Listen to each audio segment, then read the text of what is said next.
ఓం శ్రీమాత్రే నమః. ఓం గం గణపతయే నమః. ఓం జయంతి మంగళా కాళీ భద్రకాళీ కపాలిని దుర్గా క్షమా శివా ధాత్రి స్వాహా స్వధా నమోస్తుతే.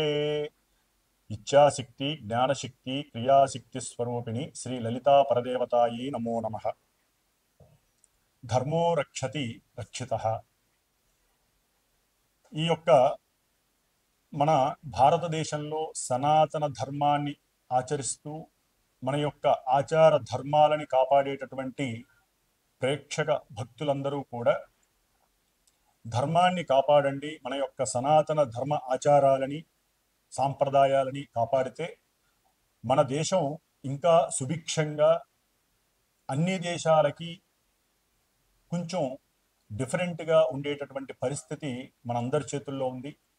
అట్లాగే ముఖ్యంగా శ్రీ విశ్వావసు నామ సంవత్సరంలో మేషరాశి పర్యంతం మీనరాశి వరకు మరి కొన్ని గ్రహాలు మనకి మార్చి 30వ తేదీ నుండి వాటి యొక్క గమనాన్ని మార్చుకొని ఒక రాశిలోంచి ఇంకో రాశిలోకి మారినాయి. కాబట్టి మరి ఆ యొక్క రాశులు మరియు గ్రహాలు నక్షత్రాల ప్రభావంతో మన యొక్క జీవితాలు మనకి కలిగేటటువంటి శుభ అశుభ పరిణామాలన్నీ కూడా మనకి వర్తిస్తాయి. కాబట్టి మరి ఈ మేషరాశి నుంచి మిగతా మీనరాశి వరకు ఏ విధంగా ఉంటాయి, గ్రహాలు ఎక్కడెక్కడ ఉన్నాయి అనేటటువంటి విషయంలోకి వస్తే కనుక మనకి ఈ విశ్వావసునామ సంవత్సరంలో మేషరాశిలోకి ముఖ్యంగా మనం చెప్పుకునేటటువంటి మాస ఫలితాలలో ఏప్రిల్ 14వ తేదీ నుండి మే 14వ తేదీ ఈ నెల రోజులు సూర్యుడు మేషరాశిలోకి ప్రవేశించి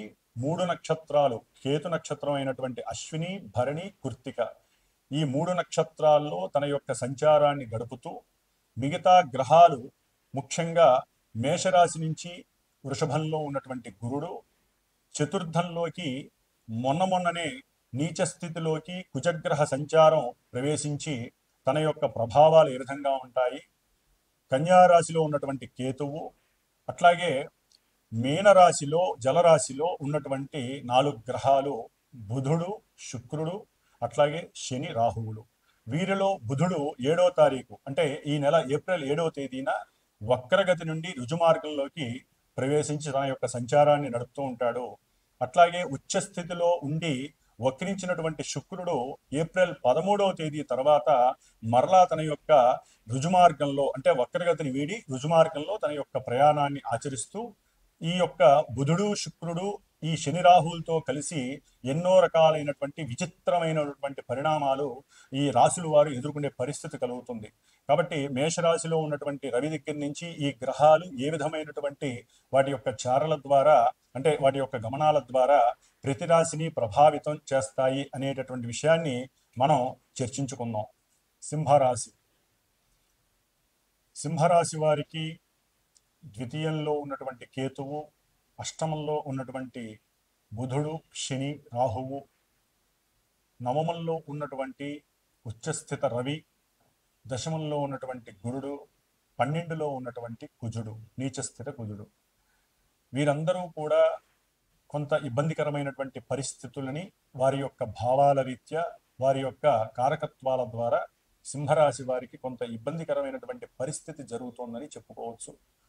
ఒక్క శుక్రుడు మాత్రం 13వ తేదీ నుండి వక్రగతిని కోల్పోయి రుజుమార్గంలో ఉచ్చస్థితిలో ఉన్నటువంటి ఫలితాలు ఇస్తాడు. కాబట్టి వీరు చేసేటటువంటి సంప్రదింపులు ఏదైనా ఉంటే అంటే భార్యాభర్తల మధ్య కుటుంబంలో ఏదైనా విద్వేషాలు కలిగి వాళ్ళు దూరంగా ఉన్నా, వాళ్ళ మధ్య లీగల్ ఇష్యూస్ జరుగుతున్న సింహరాశి వారికి మరి వీళ్ళ మధ్య ఏదైనా సరే అనురాగము ఆప్యాయతల వలన మళ్ళీ కలవాలి అని అనుకున్నట్లయితే కనుక శుక్రగ్రహ అనుగ్రహం ఏప్రిల్ 14వ తేదీ నుండి కొంత అనుకూలవంతంగా ఉందని చెప్పుకోవచ్చు. ఎందుకంటే ఆ ఒక్క గ్రహమే వీళ్ళకి కొంత అనుకూలాన్ని కలుగజేస్తోంది. కాబట్టి వారు సంప్రదింపులు చేయటం, కుటుంబ సభ్యుల్లో కొంతమంది ఆప్యాయంగా మాట్లాడటం ద్వారా లేదా కొంత ధనాన్ని బంగారాన్ని ఇచ్చైనా సరే ఆ భార్యాభర్తలు కలుసుకునేటటువంటి పరిస్థితులు కుటుంబ పరంగా అవకాశాలు ఉన్నాయి. మరి ఈ యొక్క సింహరాశి వారికి రాస్యాధిపతి అయినటువంటి రవి ఉచ్చస్థితిలో ఉండి నవమ భావంలో ఉండటం ద్వారా దూర ప్రయాణాల వలన కొంత అలసట కలుగుతుంది. పూర్వ పుణ్య ఫలితం అనేది కొంతవరకు తగ్గడానికి అవకాశం ఉంటుంది. సూర్యారాధన ఎంత చేసుకుంటే ఆదిత్య హృదయం పూర్వజన్మల్లో చేసుకున్నటువంటి పుణ్యఫలం ఈ జన్మలో వీరికి సోల్ ఆఫ్ ఎనర్జీగా, అంటే ఆత్మ పరిశీలన శక్తి పెరుగుతుంది, ఆత్మ నిగ్రహ శక్తి పెరుగుతుంది, ఆరోగ్యం కుదుట పడుతుంది. తండ్రితో మాట్లాడేటప్పుడు కొంచెం ఏదో మాట్లాడుతున్నామని చెప్పి ఫాస్ట్గా మాట్లాడకుండా కొంత సమయస్ఫూర్తిగా ఆలోచించి ప్రేమతో, అభిమానంతో, ఆదరణతో తండ్రితో మాట్లాడడం ద్వారా, తండ్రి వలన ఆయన మీతో మాట్లాడటం ద్వారా మీకు కొంత అనుకూలమైనటువంటి పరిస్థితులు గోచరిస్తున్నాయి. దీంట్లో కొంతమంది మధ్యవర్తులు కూడా మీకు అనుకూలమైనటువంటి ఫలితాలను కలుగజేయడానికి అవకాశాలు ఉన్నాయి. అట్లాగే ఈ యొక్క సింహరాశి వారికి ద్వితీయంలో ఉన్నటువంటి కేతువు ఉద్యోగరీత్యా ధన నష్టాన్ని కలుగజేస్తున్నాడు. అష్టమంలో ఉన్నటువంటి అష్టమ శని, దీన్నే రంధ్ర శని అంటారు. ఇది మహామృత్యువుతో సమానం.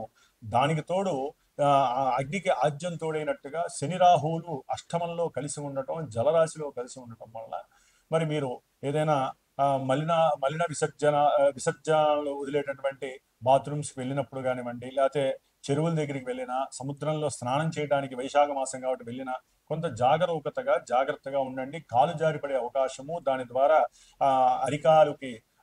అరికాలుకి సంబంధించి ఇబ్బందులు కలగటము, లేకపోతే ఆ వేళ్ల మధ్య పాచిపట్టి అవి చర్మ సంబంధిత పరిస్థితులుగా మీకు కలగటము జరిగే అవకాశం ఉంది. మీ యొక్క ధనము వృధాగా ఖర్చు అయ్యే పరిస్థితి బంధుమిత్రుల వలన, అట్లాగే కుటుంబంలో బంధుమిత్రులకి మీద ఏదైనా భార్య చెప్పిందని చెప్పి, లేదా సంఘంలో ఎవరో గొప్ప వ్యక్తులు మీకు చెప్పారని చెప్పి మీరు కనుక ధనాన్ని ఇచ్చినా, మీ కింద పనిచేసేటటువంటి వారికి ధనాన్ని ఇచ్చినా, అది అప్పుగా ఇచ్చినా అది కొంచెం మిమ్మల్ని ఇబ్బంది పెట్టి తిరిగి వచ్చే అవకాశం కనపడదు. అట్లాగే కుజగ్రహ ప్రభావం వలన అన్నదమ్ముల మధ్య గృహపరమైనటువంటి పిత్రార్జితమైనటువంటి విషయాలు, అట్లాగే మాతృపరమైనటువంటి ఆస్తుల పరంగా అన్నదమ్ముల మధ్య కొంత వైషమ్యం కలిగే అవకాశం ఉంటుంది. మీరు కూర్చొని చర్చించుకోవడం ద్వారా కొంతవరకు ఏదైనా నాలెడ్జ్ తోడయ్యి వీళ్ళకి అనుకూలతలు కలిగే అవకాశం ఉంది. కాబట్టి ఏదేమైనా ఈ సింహరాశి వారికి గురుగ్రహ అనుగ్రహం కూడా లేకపోవడం వలన సంతాన విరోధాలు కలిగే అవకాశం ఉంటుంది. అట్లాగే సంతానపరంగా ఆర్థిక పరమైనటువంటి ఆకస్మిక ధన నష్టం కలిగే అవకాశం ఉంటుంది. అట్లాగే వీరికి ఉద్యోగంలో కూడా కొంత ప్రతిబంధకాలు, ఇబ్బందులు ఎదురయ్యే అవకాశం ఉంటుంది. ఉన్న ఉద్యోగం తొలగిపోయే పరిస్థితి కూడా కలుగుతుంది. కాబట్టి వీరు నవగ్రహాలన్నిటికీ దీపారాధన చేయటం, శనివారం పూట వెళ్ళటమే, శనివారం పూట నవగ్రహాలయానికి వెళ్ళి దీపారాధన చేసి అన్ని నవధాన్యాలు కూడా వారి దగ్గర కొంత వేసి వీలుంటే వారి యొక్క నామాలు, స్తోత్రాలు చదువుకోవడం ద్వారా ఉపయోగకరంగా ఉంటుంది. ముఖ్యంగా హనుమాన్ చాలీసా వీరికి చాలా, హనుమంతుడి అర్చన వీరికి అన్ని రకాలుగా ఉన్నటువంటి ఇబ్బందుల్ని, ప్రతిబంధకాల్ని తీసివేసి అనుకూలమైనటువంటి పరిస్థితులు ఒక్క హనుమంతుడి వల్ల మాత్రమే సింహరాశి వారికి కలిగే అవకాశం ఉంటుంది. ఆదిత్య హృదయం చదవండి. మీ యొక్క ఆరోగ్యాన్ని, తండ్రి యొక్క ఆరోగ్యాన్ని కాపాడుకోండి. కాబట్టి సుబ్రహ్మణ్య ఆరాధన కూడా మీకు విశేషం. సుబ్రహ్మణ్యేశ్వర స్వామి గుళ్ళకెళ్ళి ప్రదక్షిణాలు చేయడం ద్వారా కూడా మీకు అనుకూలమైనటువంటి పరిస్థితి కనిపిస్తోంది. అట్లాగే కాస్త కందిపప్పు, టమోటా వేసి అన్నం వండి 10 మందికి అన్నదానం చేయడం ద్వారా కూడా ప్రతి శనివారం కుజగ్రహ, శనిగ్రహ, రాహుగ్రహ బాధలు తిరిగిపోయి సమయానికి ఇంత ఆహారం మీ గృహంలో లభించే అవకాశం ఉంటుంది. లేదా గృహంలో మృష్టాన్న భోజన ప్రాప్తి కూడా లేక అలమడిల్లేటటువంటి పరిస్థితులు కూడా కనిపిస్తున్నాయి. కాబట్టి సింహరాశి వారు చాలా జాగ్రత్తగా ఉంటూ తమ యొక్క ఆరోగ్య విషయాలని, సంఘంలో ఉన్నటువంటి వారితో అన్యోన్యంగా సఖ్యతగా ఉంటూ తమ యొక్క అభీష్టాలు నెరవేర్చుకోవడానికి ప్రయత్నం చేయాలి. ఓం శ్రీమాత్రే నమః.